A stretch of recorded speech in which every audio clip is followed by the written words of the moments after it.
Come and see, friends, the secrets of reincarnation from Sha'ar HaGilgulim, Chapter 2. This chapter discusses the order of the entry of nefesh, ruach and neshama into the person at the beginning of their reincarnation the first time, while new, as will be explained. When a person is born and emerges into the air of this world, his nefesh enters him. If his actions are appropriate, he will merit his ruach, which will enter him at the completion of his 13th year, when he is called a complete person, as it is known. If henceforth his actions are again appropriate, then his neshama will enter him at the completion of his 20th year, as mentioned in Saba of Mishpatim. However, if he does not completely rectify his ruach, then the neshama will not enter him, and only his nefesh and ruach will be in him. Likewise, if he doesn't completely rectify his nefesh, then he will only have his nefesh. He will remain without ruach and neshama. The ruach and neshama will remain in a place known to the Holy One, blessed is He. There a place is prepared for each one of them. However, if a person does not completely rectify his nefesh the first time and leaves this world, the nefesh will have to reincarnate, even many times, until it is completely refined as required. Then, even after it is completed, its ruach will not enter it, since the nefesh was rectified only through reincarnation, if the circumstances are not pressing, as will be explained with the help of God. Therefore, he will have to die, and the nefesh will have to return and reincarnate, and then it will merit its ruach. If he also rectifies the ruach, he will have to die, after which he will reincarnate, and the neshama will come into him in the same way as mentioned regarding the ruach. If the ruach is not rectified, they will have to reincarnate many times, the nefesh with the ruach, until the ruach is rectified. Then the person will die, and the nefesh and ruach will reincarnate with the neshama as well, until the three of them are rectified, after which there will no longer be any need to reincarnate. Once the neshama is rectified, he will be a complete person, as it is known. However, you need to know that once the nefesh is rectified and comes as a reincarnation in order to take its ruach, as mentioned, in order to rectify it as well, and the person commits a sin in that particular reincarnation, the blemish will not affect the nefesh, that it can be said that it is required to reincarnate another time by itself to become rectified in the manner previously mentioned. Since the ruach is within him, the blemish only affects the ruach until it gets rectified. Therefore, if additional reincarnations are necessary to rectify the ruach, the nefesh and the ruach will come together, and the two of them will reincarnate until the ruach is rectified. Then the person will die, and the nefesh and ruach will again reincarnate with the neshama as well, the three of them together, until the rectification of the neshama will also be completed.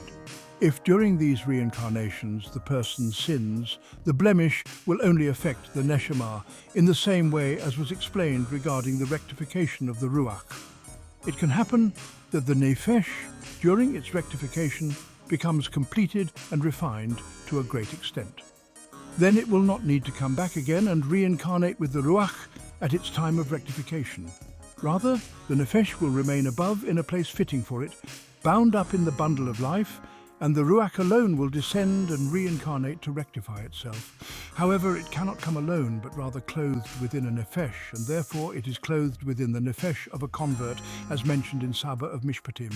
The two of them reincarnate together until this ruach is rectified. Then he will die, and again reincarnate and join with his original nefesh, will join with him, and the two of them will reincarnate together in order to receive their neshama until this neshama is also rectified. And sometimes the ruach will also come by itself in a reincarnation with the neshama until the neshama is rectified. Then this person has no additional reincarnations, and the three of them will join above, bound up in the bundle of life as befits them. And know that this nefesh of the convert, since it combined with this ruach in this world, helping it to refine its deeds and acting as a chariots for it in this world, the result of which was that this ruach merited to become rectified. Therefore this nefesh of the convert will ascend with the main nefesh of this ruach, and the two of them will be on the same level in the world to come, neighbors, and it will never separate from it. Also know that it can happen sometimes when a nefesh reincarnates alone to rectify itself and perfects its deeds until it merits the level of its ruach, that the ruach cannot come with it, as mentioned before. This is because of the rule that the two of them, or the three of them, cannot join together in a single reincarnation if the circumstances are not pressing, as will be explained in another discussion. Rather, each one will reincarnate by itself, as mentioned before. First, the nefesh must be rectified, and even after rectification it is not possible for the ruach to come with it. Rather, he must die, and after that the nefesh will return to reincarnate and then merit the ruach. Likewise, after the two of them combine, nefesh and ruach, and they are rectified, they cannot receive their neshama until they reincarnate another time. Then they will merit their neshama. It should be known what happens to the nefesh. That alone was already rectified without its ruach, as mentioned. However, the secret of the matter is that according to the level of refinement and the level of rectification of this nefesh, on that level itself, a soul will reincarnate into the body of this person while he is alive.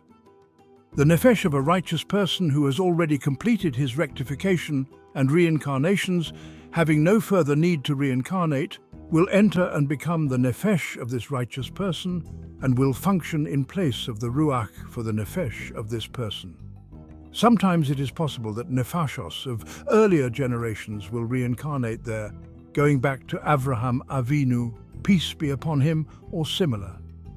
It will be based upon the rectification and refinement of the nefesh of this person. The matter of reincarnating during a lifetime is called by the rabbis the secret of Ibur, and this is the basic difference between a regular reincarnation and Ibur. Sometimes it is possible for an actual ruach of a righteous person to be an Ibur in a person. It can even be from the ruchos of earlier righteous people, including the forefathers. Their souls are in Eden, even in our late period in history. It all depends upon the level of the mitzvos performed by this person, because some mitzvos have the inherent ability to draw down the nefesh of a righteous person in the secret of Ibur, and some mitzvahs can draw down the ruach of a righteous person, as mentioned. It is also possible that sometimes it will occur that the nefesh of a righteous person will be an Ibur in him, and after that he will merit an Ibur of another nefesh, from a different righteous person greater than the first. Thus, having his own nefesh, the nefesh of the righteous person who first came to him will be the level of ruach for him. The second nefesh of the greater righteous person which came to him last will be the level of neshama for him. Sometimes the nefesh of a person will be rectified so much that he will merit to achieve the nefesh of a particular righteous person. After that, he will reach the level of an actual ruach of a particular righteous person greater than both of them, until it is possible to reach the ruach of Avraham Avinu. This is the secret of what they have written in the Midrashim, and specifically in Midrash Shmuel. There is not a generation in which there is not someone like Avraham, Yitzchak, Yaakov, Moshe, Shmuel, etc. Regarding the divisions of these details, the pen is too weak to put them into a book. The discerning person will understand and make connections on his own regarding the rest of the divisions and the details. However, the principle is that according to the level of the rectification and the refinement of the actions of the nefesh of a person, will he reach a soul from the souls of the earlier ones until the highest of all. Even in this generation of ours, it can be so. The connection can also be made in this way. When a nefesh and ruach reincarnate together and have been rectified but are unable to acquire their neshama until another reincarnation, as mentioned, what was discussed above can happen to them while still alive. A nefesh or ruach or neshama of a particular righteous person can enter with them and serve as the level of neshama for them. It can also occur sometimes that after his three parts have reincarnated together, his nefesh, ruach and neshama, and all of them have been rectified, a nefesh or ruach of a righteous person as discussed, will then become an Ibur within him. When he dies, he will be able to ascend according to the level of this righteous person that was an Ibur in him, and there, in the world to come, they will both be at the same height and level. This is the secret of what is written in the introduction to Bereshis. In Sefer Zohar, Rebbe Shimon Bar Yochai fell on his face and he saw Rav Hamnuna Saba. He said that in that world they would lie together, both he and Rav Hamnuna Saba. This is enough for the wise to see. The matter of Ibur occurs for two reasons. The first is, as a result of the Ibur of the righteous soul in this person, the nefesh of this person will be rectified and refined corresponding to the nefesh of the righteous person. As a result, he will be able to ascend in the world to come to the level of the height of the righteous person, as discussed, since this righteous person helped and assisted him to add mitzvos and additional holiness. According to this reason, it is for the benefit of the host person himself. Second reason is that it is for the benefit of the righteous person himself, the Ibur within him. Since he helps to add mitzvos and their rectification, he will receive a portion in them. This is the secret of what they wrote. Great are righteous people because even in death they merit children. Sanhedrin 47a. By causing the person to merit, he becomes like a father who guides and assists, and himself merits for this reason, as mentioned. And know this righteous person, since he entered this person to assist him during his life in the secret of Ibur, as discussed, and not in the secret of reincarnation, he is close to reward and distant from loss. For if this person does a mitzvah, he will receive a portion of the reward. This is the secret of what they have written. A righteous person receives his portion and the portion of his friend in the Garden of Eden, Chagiga 15a. Understand this deep secret, but now is not the time to expand upon it. However, if the person becomes evil, this righteous soul will not experience any punishment or loss with him, since he only came as an Ibur in him to cause him good, not to cause him evil. On the contrary, if this person negates what he had rectified for good, then the righteous soul will separate from him and leave him. The reason for this, for what has been explained, is that the secret of Ibur is that it occurs during the life of a person, and it is not stuck or connected to the body of the person, as is the nefesh of the person himself with which he reincarnates and which enters him at birth. This nefesh is connected and clings there with a profound clinging and is not able to leave there until the day of his death. This is unlike the nefesh of the righteous person that enters in the secret of Ibur, because it enters willingly and leaves willingly. If the person continues to act righteously, the righteous soul will remain his neighbor in order to take a portion from the actions of this person. It will remain there until this person dies, when the two of them will ascend together to the same level as mentioned previously. However, if the person will act in an evil manner, then the righteous soul will become disgusted with him and leave. He is not there permanently, but borrowed like a guest who remains with his host as he sees fit, leaving if it becomes unpleasant. For this reason, if suffering occurs to this person, the righteous soul will not feel the pain at all or bear it with him, because he does not cling there and is only on loan. The principle that emerges is that sometimes a person will perform a great mitzvah, and as a result merit the Ibur of a nefesh of a righteous person from earlier generations. Consequently, it becomes possible to become rectified and refined to such an extent that the nefesh of this person actually returns on the same level of the nefesh of the righteous person. Then the person must complete his ruach and neshama as well, refining them tremendously until they become fitting to be clothed by such a refined nefesh. After this, he will literally be on the same level of this righteous person, and will ascend to above to the place from which the root of his soul had been hewn. All of this is because of the help and assistance of this righteous soul in the secret of Ibur. And know that sometimes it is possible for the nefesh of a person to ascend until his nefesh is from the world of Atzilus. The general rule is that the nefesh is from Asiyah, the ruach is from Yetzirah, and the neshama is from Beriah. However, in a more detailed manner, There are levels of nefesh, ruach and neshama, even in each world. Hence, sometimes the nefesh, ruach and neshama of a person are from Asiya, Yetzirah and Beria, and sometimes his nefesh, ruach and neshama are from the Malchus, Zer Anpin _ and Imma of Asiya. Sometimes the three of them are from Yetzirah, or the three of them are from the world of Beria. Sometimes all of them are from Atzilus, nefesh from Nukva of Zer Anpin, ruach from Zer Anpin, neshama from Imma, chaya from Abba. Sometimes nefesh is from Asiya, and ruach and neshama are from Yetzirah. Sometimes nefesh is from Yetzirah, and ruach and neshama are from Beria. Sometimes nefesh is from Beria, and ruach and neshama are from Atzilus. It is likewise with respect to each detail in the four worlds of Atzilus, Beria, Yetzirah and Asiya, as it is known.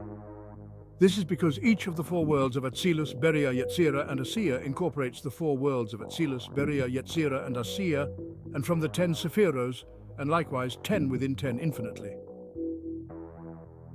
The pen is not able to expand upon all of these details because their number is uncountable. The understanding person will comprehend and make connections on his own. However, you should know that when it says that sometimes the nefesh, ruach and neshama are from Yetzirah or from Beria, etc., this is not to say that he does not have a nefesh from Asiya at all. As it is known, even the Shekinah, which is called Malchus, nests in Asiya, how much more so the nefesh of a person. Rather, the intended meaning is to say that the nefesh of a person that comes from Asiya can become so refined that it cannot be sensed relative to the light of the nefesh of Yetzirah in him. At that point it is all called the nefesh of Yetzirah. It is the same for the rest of the divisions, so that when it is said that he has a nefesh, ruach and neshama from Atzilus, it means clothed within the nefesh, ruach and neshama of Asiya, Yetzirah and Beria. Rather, they are not referred to by name, since all of them are secondary, and therefore referred to in terms of Atzilus. From this you may derive the rest of the details mentioned. There is another distinction with respect to reincarnation itself, between reincarnation into an entire designated body and reincarnation through a brother, called the sod of Yibum. When a person comes on the level of reincarnation, the three of them, the nefesh, ruach and neshama, are not revealed at once, and not two of them together. Rather, only the nefesh until it is rectified, and after that, in another reincarnation, the nefesh and the ruach together until the ruach is rectified. After that, in another reincarnation, the entire nefesh, ruach and neshama until the neshama is rectified. Then he will have completed his reincarnations as discussed previously. Or sometimes each from the three of them can reincarnate on its own, as mentioned above. However, when a man reincarnates through his brother and comes in the secret of Yibum, the three of them, the nefesh, ruach and neshama, can reincarnate together. From the Saba of Mishpatim, it seems that even in the secret of Yibum, they do not come back together, only the nefesh and the ruach, and not the neshama. This requires investigation. This concludes Chapter 2 of Sha'ar HaGilgulim. Shalom, consider this wisely.